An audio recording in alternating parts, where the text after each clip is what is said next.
tena kwenye mfumo wa FIS Lite, mfumo wa mauzo na manunuzi kutoka kampuni ya Febonic Limited, ambapo kwa siku ya leo nitakuonyesha ni jinsi gani ya kuweka au kusajili watumiaji wa sistimu hii.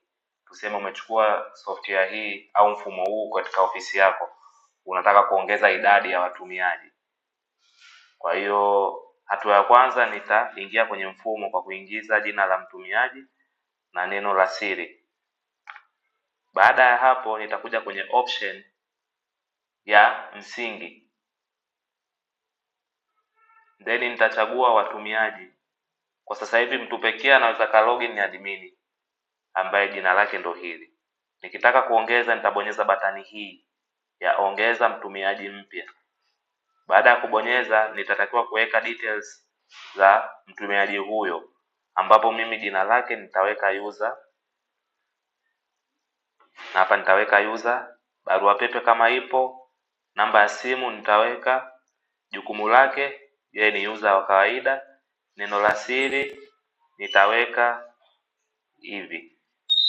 Kwa hiyo kama nataka kumpa option au kumpa access ya kuona screen yoyote ile au kumpangia majukumu yoyote ile, nitatiki kwenye option hizi.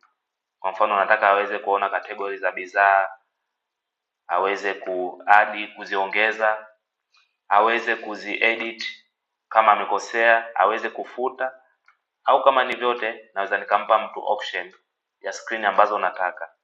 Baada ya hapo nitabonyeza unda mtumiaji, lakini pia na option ya kumwekea mtumiaji huyu ni wa location gani, ni wa eneo gani, kama ni ofisini tu au shop tu. Kwa sababu mimi na location moja nitaweka, alafu nitabonyeza unda mtumiaji.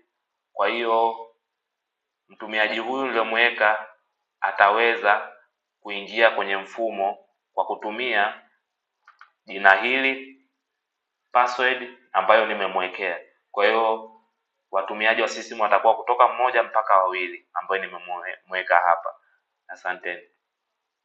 Ikitokea nimekosea kitu chochote, naweza nikabadilisha kupitia alama hii, na ikitokea nataka kufuta nitabonyeza alama hii.